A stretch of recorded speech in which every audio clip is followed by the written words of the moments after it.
Hello and welcome to episode 22. In this episode, I'm actually away at the moment in Greece for a few weeks, and I thought what I would do was actually share some healing techniques with you. And this one I'm going to share is journaling. I'm going to talk about how important it is, and I'm also going to share with you some journaling ideas, some tips, some prompts if you think, there's nothing I could write about, or I don't know where to start. So I've got 5 really interesting prompts that I'm going to share with you. Welcome to the MINDFUCKERY Podcast. I'm your host, Elizabeth, author of Finding Lily and the A to Z of emotional abuse. I'm here to remind you that love should be unconditional. Divorcing emotionally is life-changing, and that you have a duty of care to yourself. Each week, I will discuss some of the terms you may hear along this journey, and I will help you understand and process what's happening. I will help you find the best habits as you start to take back the control of your own life and learn the tools to heal on a deeper level, becoming the best version of yourself. When you come out of these toxic relationships, there are so many things that are going on in your body and in your mind. You're a bit like a drug addict or someone who's trying to give up a craving, only your craving is a person. So you were trapped and you had no idea this abuse was going on. Majority of people coming out of these relationships, it's only after the relationship has finished that they realise what's happened. We form bonds for survival in childhood. So this is how we learn to do it. Usually they're with our caregiver, who's our foundation of attachment. So when our safety is threatened in some way, it's them that we turn to for support and protection. Trauma bonding is one of the reasons it's so hard to heal from these toxic and emotionally abusive relationships. The damage caused puts you in a state of confusion as you had no idea what was going on. The term's developed by Patrick Cairns, and he describes it as the misuse of fear, excitement, sexual feelings, and sexual physiology to entangle another person. Bonding happens in all relationships, but this type of bonding was one-sided, and this is why it's so easy for them to walk away. And these bonds can be created within hours. It's a process that makes people more important to each other. And this is why team building exercises use scenarios and techniques to help instill trust in each other. Bonds are majoring activities that are unique to the individual. It's a really strong connection. It strengthens when we spend time with someone, when we make love to them, when we have children together. But trauma bonding is used by the emotional abuser or the toxic person to enable them to gain power and control over you. So during the idealization stage, they position themselves as caregiver, showering you with gifts and attention and meals out. They manufacture a love that you may never have experienced before. And then they started to devalue you with slight put downs, triangulation, gaslighting. You might then rationalize their behavior, believing they actually do care for you. And this is creating even more bonding, which is the reason that you're so connected to them. So when the relationship ends, you wonder how you're going to survive. And trauma bonding made it hard to enforce boundaries, which is again why it's so painful to stay away from them. So after getting you addicted to oxytocin even, and dopamine through the love bombing, they start to introduce situations which release your stress hormones, so your fight, flight, fawn, freeze. And this is done with the slight put downs creating drama. So when they threaten your safety through their bad behaviour, you turn to them for help and protection. You rationalise their behaviour, believing that they cared for you. This then created further bonding, which was the reason that you felt connected to them. So when the relationship finished, your stress levels are so high, you experience fear, and you can't imagine your life without them. Also, they've actually probably told you that you won't be able to survive on your own. They, on the other hand, go off and play victim. And you're likely to believe that this is all your fault because they've been doing that and setting you up for that during the devaluation and discard. This pain is real. It feels physically real, as if someone has kicked you, abused you. They might be standing on your chest. It runs deep into your soul. There is a childhood wound, or even a few, that have allowed this to happen. And as I said, it's much like a physical wound. this emotional wound hurts and it causes pain during our lives. It leaves us without the emotional coping mechanisms that other people have. And it might be the reason that we don't feel whole and maybe never have done. But by tracking down the wound and allowing it to heal, you can start to feel whole again and you can start to break the cycle. But please do remember, if you've been walking around with this wound for decades, it might not happen within hours. You've learned behaviours to protect yourself from further hurt, so you might need to work on changing your thoughts as well. It's a wounding or a few wounds that need healing.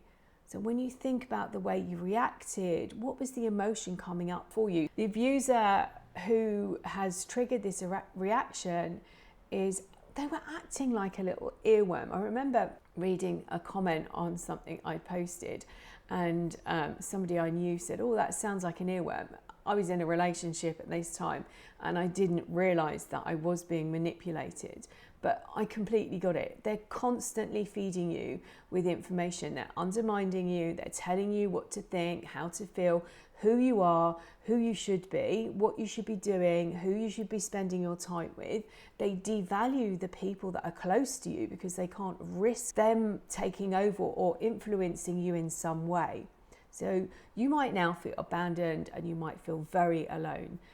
When we're children, I describe it as that children are sponges, and everything we told, everything that we see, everything we hear, everything we feel becomes part of our belief system. Children don't understand that a parent might be having a bad day when they yell at them or scream at them for doing very little. They don't understand what's going on, and their emotional maturity sometimes gets stunted at certain ages. And this is why you might find yourself behaving or responding like a child in certain situations. Seriously sit and think. You might actually notice, because the abuser will have been traumatized. I believe this is what's happened, that they've experienced trauma in their lives. And if you see how they react to certain situations, they might not have an adult's coping mechanism. And to a degree, there might be elements what you're experiencing at the moment, because there's so much going on. They strip everything back and they leave you in an infantile state.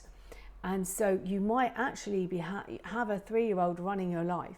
So you might discover that you have learnt behaviour to protect yourself. You might always take responsibility when something goes wrong because it was safer for you to do that as a child.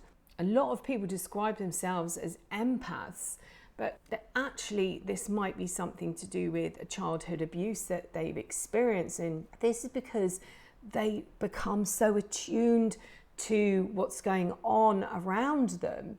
They can feel or sense, it's really important to understand this, they can feel or sense a change in the atmosphere or a change in the way somebody says something. They can sense this as danger. So they might go in, or you might go in to fawning and calming a situation down before the abuser explodes. Words are so very important. I've done a few videos and a podcast, maybe a couple of podcasts, on the importance of words and the power behind them.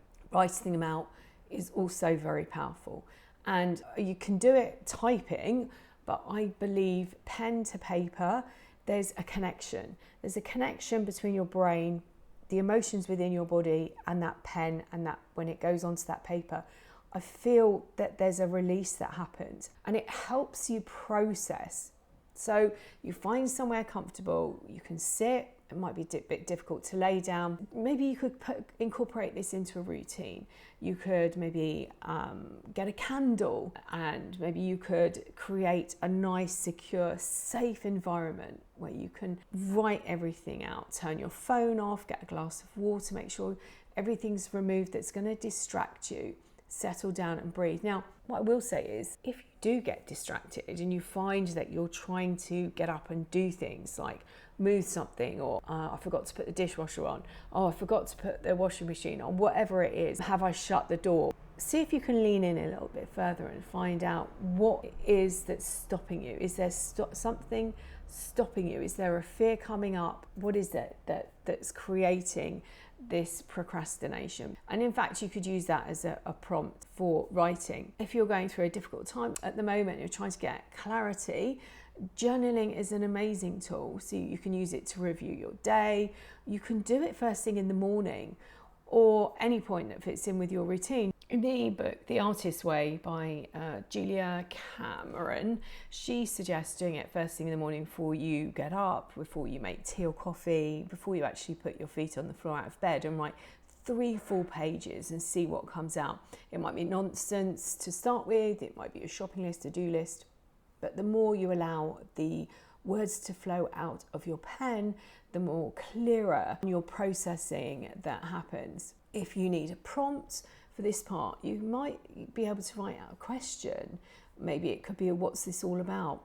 Was there a pattern to the emotion? And just see what happens. So believe this connection between the hand and the brain, once they're connected, it's really powerful. So you might find it changes over a period of time, that you're clearer as soon as you pick up your pen and book and the words flow out of you. Or you might need a few prompts. What emotions are you feeling at the moment? Why do you feel like this? It might be that a dream has triggered you. It might be that you could write out things about patterns, people, any connections. I found when I started to realise the abuse that had gone on for me, I then started to see in other relationships and make connections there. And I found that really powerful. It isn't uncommon to come out of these relationships and experience nightmares. So when you've been the target of a toxic person, so you might be able to write about that. What feelings has this left you waking up? What's been going on? What was the dream about? Can you look at the dream and see how it fits in with what's going on at the moment?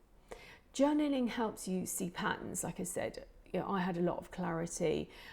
It might be like having a constant headache and realizing if you stop hitting yourself over the head with the hammer that it might help. I say that in jest, however, it is true. You might have thought of someone as a friend and then realize that actually they're behaving or making you feel like the toxic relationship that you've been in. It's repeating the same task, expecting different results. Or it might give you clarity about the time that you spend your time with. You might come away not feeling so good around certain people, not feeling heard or not feeling good enough. And you might realize that you spend 90% of your time listening to them, and they might give you the first 10%. So you feel that you were involved in some part of the conversation and then they just offload onto you. You might notice the people in your life actually do the things that remind you of other people, and you've never connected those dots before. Create a list of prompts to get yourself started. But once you start with this tool, you might find that the words just flow, and as I said, you connect the dots. All this healing happens over a period of time. So here are another 6 prompts. I think I said 5 at the beginning, but here's 6. Number 1, how do I feel today at this moment? So you can scan your body and see where it feels different. So you might think, oh, I've got a pain in my neck. What does that associate with? I've got, my knees are really aching, or I feel all fuzzy in a certain area, or I've got a headache. And then talk around that or write around that.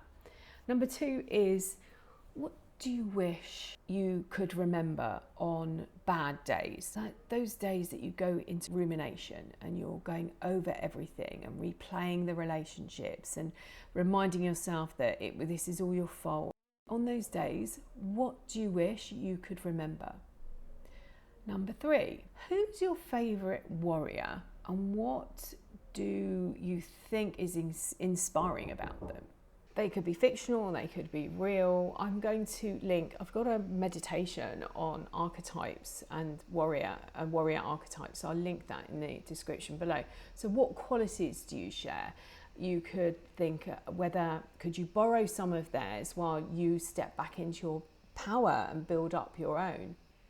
Number 4, looking back, can you write down 3 of the most important milestones that you have made so far? And if you can do 3, are you able to think of 6? And then if you can do 6, are you able to think of 9, and so on? Number 5, write out your biggest fear at the moment and put it into a sentence. And then see or visualize your best friend standing in front of you. And he or she is telling you exactly the same scenario, the same problem, the same fear. What advice would you give him or her? Number 6, what do you need to forgive yourself for? So write a letter to yourself and tell yourself why, and see yourself in front of you. And then wrap your arms in a visualization. See yourself giving yourself a big hug and telling him or her what she or he needs to hear at this moment in time. That's really powerful. So write it out and then visualize. And it's the same with the best friend one as well. As I said, journaling is so powerful. It helps you bring up and process what's going on. And that's a big part of the healing.